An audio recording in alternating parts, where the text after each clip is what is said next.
Hello दोस्तों, नमस्कार। कैसे हैं आप लोग? कैसी चल रही है आप लोगों की पढ़ाई? उम्मीद है कि आप लोग बेहतर तरीके से अपनी पढ़ाई जारी रखे होंगे। और मेरी कुछ व्यस्तता थी, ट्रेनिंग मेरी चल रही थी और उसी कारण से मैं वीडियो बना नहीं पा रहा था।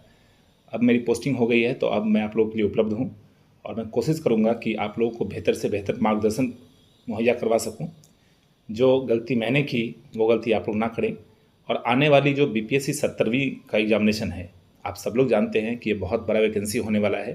बीपीएससी के इतिहास में इससे बड़ी वैकेंसी कभी आई नहीं थी और आगे भी आने की संभावना नहीं रहेगी। चूँकि चुनावी वर्ष है तो आप लोग जानते हैं कि वैकेंसी ऐसे भी ज़्यादा आनी थी, लेकिन जो वैकेंसी की सूचना आ रही है दोस्तों, आप देख सकते हैं जो पेपर का कटिंग है कि कल आ सकता है एकीकृत 70वीं संयुक्त परीक्षा का विज्ञापन। तो शुक्रवार है, शुक्रवार को 1150 रिक्तियाँ आ चुकी थी।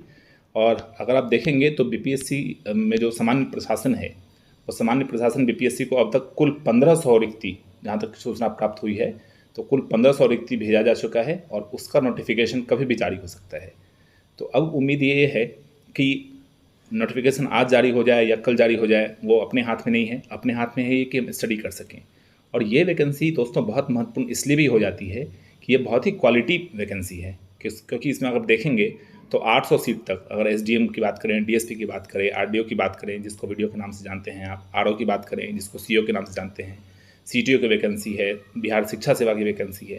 तो ये जितने क्रीम पोस्ट हैं, जो बिहार सेवा में जो क्रीम पोस्ट माने जाते हैं, वो सारे पोस्ट का समावेशन इस वैकेंसी में किया गया है।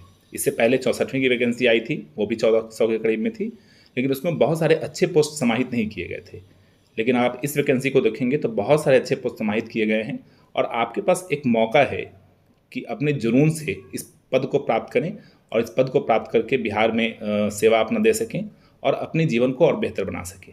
इसके लिए मेरे से जितना योगदान हो पाएगा हम पूर्णतः प्रयास करेंगे कि अपने जो मेरा काम है उस काम से बीच में समय निकालें और आप लोगों के लिए वीडियो बना सकें। आप लोगों की जो जो कमी है वो आप लोग कमेंट सेक्शन में जाकर कमेंट कर सकते हैं, या टेलीग्राम मेरा है, टेलीग्राम पे आप हमको डायरेक्ट मैसेज भी कर सकते हैं। आप अपनी कमी को बता सकते हैं, आप कहाँ कहाँ लैग कर रहे हैं ये बता सकते हैं। मेरी तरफ से जो भी गाइडेंस होगा मैं आप लोगों को उपलब्ध कराते रहूँगा। तो अगर हम बात करें बीपीएससी 70वीं की, उसका एग्जामिनेशन डेट भी संभावित है, 17 नवंबर को संभावित है उसका एग्जामिनेशन डेट, और वो हो जाएगा, लगभग वही समय है।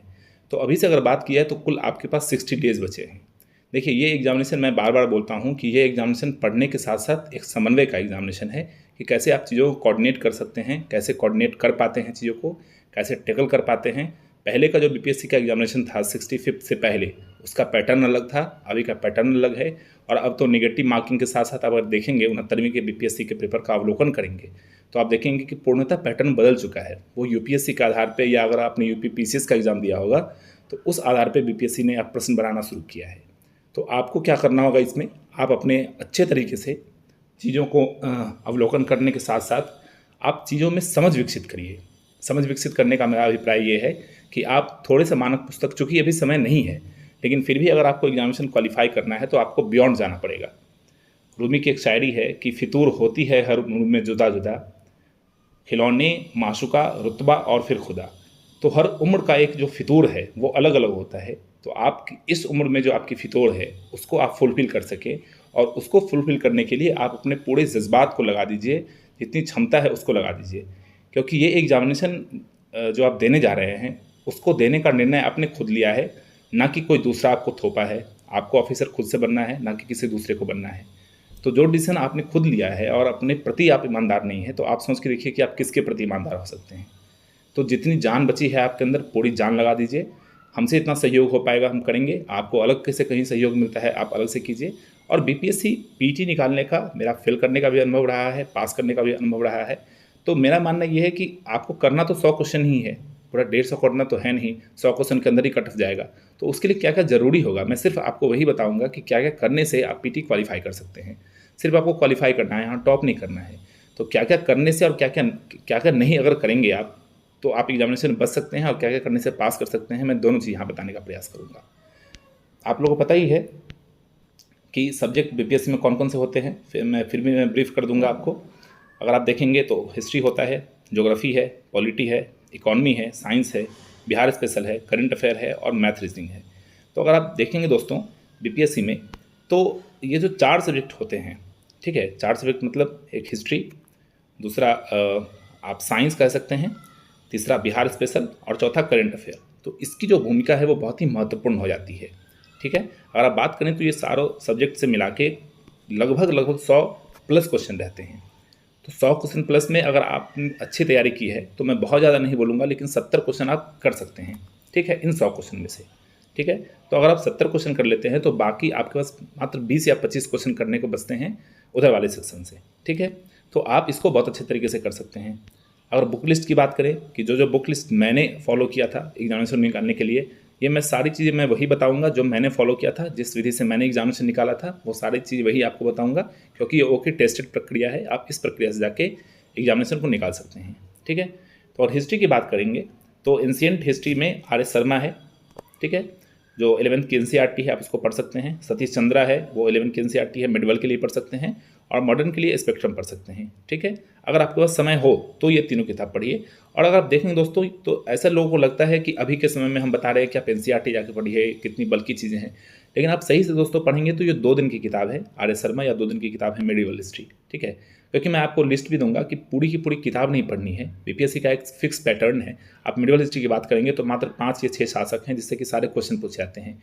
एंशिएंट की बात करेंगे तो 4-5 वंश हैं जिससे कि सारे क्वेश्चन पूछे जाते हैं। ठीक है ना, तो ये सारे मैं लिस्ट प्रोवाइड कराऊंगा आपको कि कहाँ कहाँ पढ़ना है, क्या क्या पढ़ना है, तो आप एनसीईआरटी के थ्रू भी जा सकते हैं। साथ ही साथ बात करेंगे घटना चक्र की और लुसेंट की। लुसेंट एक ऐसी किताब है दोस्तों जिससे कि वो अभी भी गागर में सागर है, अभी भी 40 से 50 क्वेश्चन लुसेंट से आते हैं।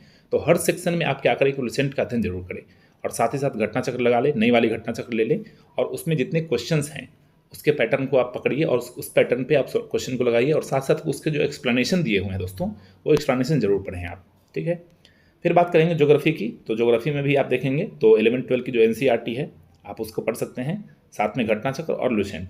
ठीक है, ज्योग्राफी का सेक्शन आप देखेंगे बीपीएससी में तो दिन प्रतिदिन उसका सेक्शन बढ़ते जा रहा है। तो आपको क्या करना है कि ज्योग्राफी को गहन तरीके से पढ़ना है, साथ ही साथ मैप का अध्ययन करें।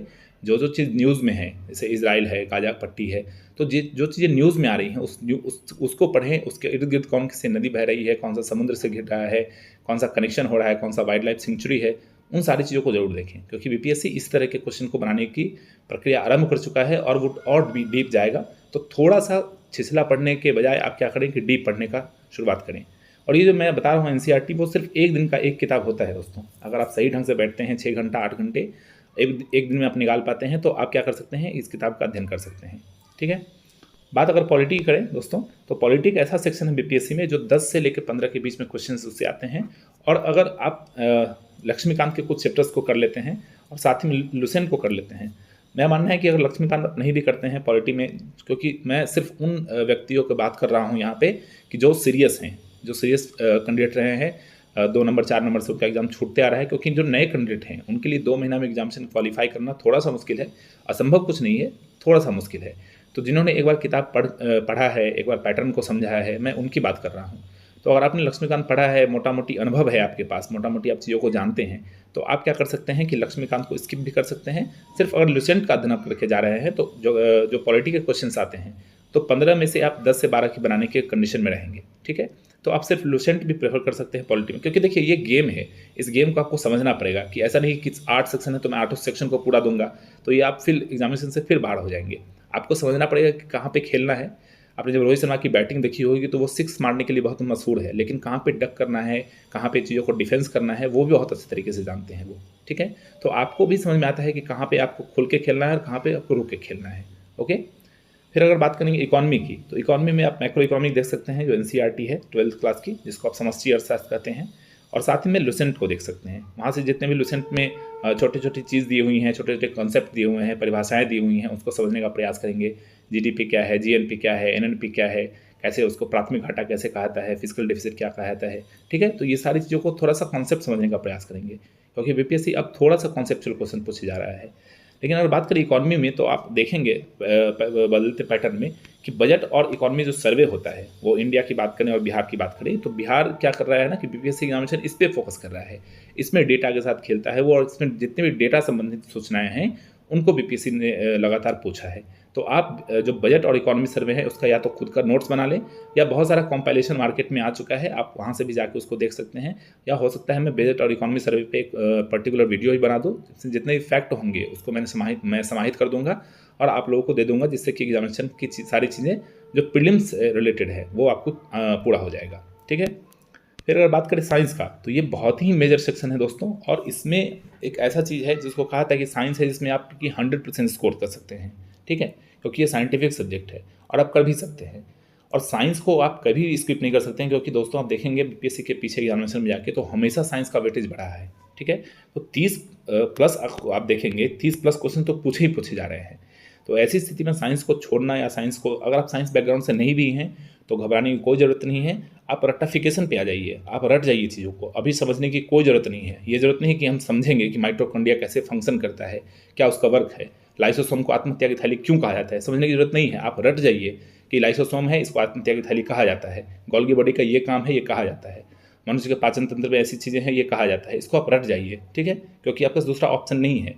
पीटी जो भी एग्जामिनेशन निकाला है लोग, या वो यूपीएससी का हो या बीपीएससी का हो या यूपीपीसीएस का हो, उसमें रटना पड़ता ही है लोगों को, फैक्ट रटने पड़ेंगे आपको। वहाँ पे सिर्फ कॉन्सेप्ट से काम नहीं चलता है। तो ये दोनों चीज़ का समावेशन है, आपको दोनों चीज़ करना होगा। तो अगर साइंस बैकग्राउंड से नहीं है, आप बिल्कुल घबराने की जरूरत नहीं है। आप 6 to 10 जो एनसीईआरटी है उसको पढ़ लीजिए एक बार। आप एक हफ्ता साइंस को समझ लीजिए कि मैं सिर्फ साइंस ही पढ़ूंगा, एक हफ्ता सिर्फ करंट अफेयर पढ़ूंगा सुबह में, और मैं आपको रूटीन भी आगे बताऊंगा कैसे पढ़ना है। तो आप एक हफ्ता साइंस पे लगा दीजिए, आप देखिएगा कि साइंस आपके लिए बहुत ही ईजी हो जाएगा। ठीक है, फिर साथ में घटना चक्र लगा लें, और लुसेंट तो हर चीज़ में पढ़ना है आप लोगों को, तो लुसेंट आपको पढ़ना ही है। ठीक है, बात करें बिहार स्पेशल की, तो इसकी 2 किताबें आती हैं, एक क्राउन, दूसरा लुसेंट। क्राउन अच्छी किताब है, लेकिन मेरी अगर बात करें तो मैंने लुसेंट को फॉलो किया था, और मैंने जितना भी एग्जामिनेशन दिया, 65 का इंटरव्यू मैंने दिया, 66 दिया, 67 दिया, तो सारे मैंने सिर्फ लुसेंट पढ़ा था। मतलब पीटी से लेकर इंटरव्यू तक के लिए सिर्फ मैंने लुसेंट का अध्ययन किया था। क्राउन भी अच्छी किताब है, you can prefer whatever you want to study. Okay, then we will talk about current affairs. This is also the very most important thing in BPSC prelims examination. तो आपको क्या करना है कि करंट अफेयर में प्रतियोगिता दर्पण जो वार्षिकांक आता है आप उसको भी पढ़ सकते हैं, या फिर प्रतियोगिता दर्पण का आप क्या कर सकते हैं कि प्रबंध का भी पढ़ सकते हैं। प्रतियोगिता दर्पण पढ़ने का एक तरीका है, मैं आप लोगों से शेयर करना चाहूँगा कि 1 साल का प्रतियोगिता दर्पण पढ़ना है आपको, पीछे 1 साल का। जैसे मान लीजिए कि नवंबर में एग्जाम है, तो पिछले नवंबर से इस नवंबर तक का आपको क्या करना है, दर्पण का अध्ययन करना है। आप 12 दिन का शेड्यूल बना लीजिए कि एक दिन में हमको एक दर्पण खत्म करना है। वो हो जाता है बहुत ईजी तरीके से। 3 घंटा अगर आप सेटिंग करते हैं तो एक दर्पण आराम से खत्म हो जाता है। तो क्या करना है आपको कि पर डे एक दर्पण पढ़ना है, 12 दिन में एक बार दर्पण खत्म, और ये साइकिल चलता रहेगा, हर 12 दिन पर रिपीट करना है, हर 12 दिन पर रिपीट करना है। और साथ ही साथ कोई भी एक ईयरली कंपाइलेशन जो भी आपको उचित लगता है, जो भी मार्केट में आपको अच्छा लग रहा हो, जो आप पहले से पढ़ते आ रहे हैं, या आप क्वेश्चन बैंक को देखें, क्वेश्चन बैंक से मिला के प्रयास करें ये करने का कि कौन सा मैगजीन अच्छा है। मेरी अगर मानेंगे तो मैंने स्पीडी का अध्ययन किया था, जो ब्लू वाली आती है कंपाइलेशन, वो हर 4 या 5 अगस्त तारीख को वो उसका अपडेट आ जाता है, तो मैंने उसका अध्ययन किया था कंपाइलेशन के रूप में, आप उसका अध्ययन कर सकते हैं। ठीक है, करंट अफेयर बहुत ही महत्वपूर्ण सेक्शन है दोस्तों, और यहीं पे आप पुराने जो छात्र हैं उनसे लीड कर सकते हैं। जो पुराने छात्र बहुत दिन से एग्जामिनेशन देते आ रहे हैं, उनका जो पढ़ने का प्रक्रिया है वो आपसे बेहतर हो सकता है, लेकिन करंट अफेयर का ऐसा सेक्शन है जहाँ आप लीड कर सकते हैं आप। और अगर आप देखेंगे तो 30 से लेकर 40 तक करंट अफेयर सवाल पूछे जाते हैं, वो बिहार से रिलेटेड हो, नेशनल हो, इंटरनेशनल हो, वो सारी चीज़ें। और मैं प्रयास करूँगा कि जो जो महत्वपूर्ण चीज़ें हैं करंट अफेयर से संबंधित, वो सब मैं आपको पढ़ाने का प्रयास करूँगा। मेरे साथ और भी जो सेलेक्टेड लोग हैं, जो SDM हैं, DSP हैं, वो उनको मैं जोड़ने का प्रयास करूँगा, और साथ ही साथ उनसे मैं वीडियो बनाने का प्रयास करूँगा कि वो अपना रियल अनुभव बता सकें कि कहाँ से पढ़ना है, कैसे पढ़ना है और किस चीज़ों को छोड़ना है। ठीक है, तो आप चैनल पर बने रहेंगे लगातार।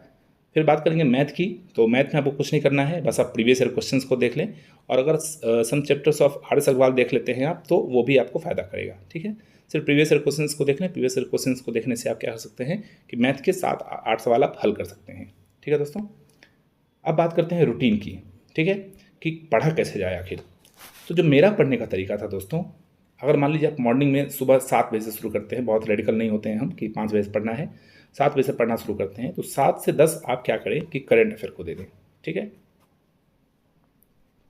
ओके, 7 से 10 आप करंट अफेयर, और ये आप क्या करना कि ये जुडिशियली आपको पढ़ना है, क्योंकि करंट अफेयर ऐसा सेक्शन है जिसका नाम ही है करंट अफेयर, आपको बने रहना पड़ेगा उसमें। ठीक है, तो आज से या कल से आप जब पढ़ाई शुरू कर रहे हैं, आप पहले से भी पढ़ रहे होंगे, लेकिन अगर आप हमको फॉलो करते हैं तो अगर आप कल से शुरू कर रहे हैं तो कल से लेके और till the examination date, before the examination date, if exam will conduct on 17th of November, then you have to study on 16th of November.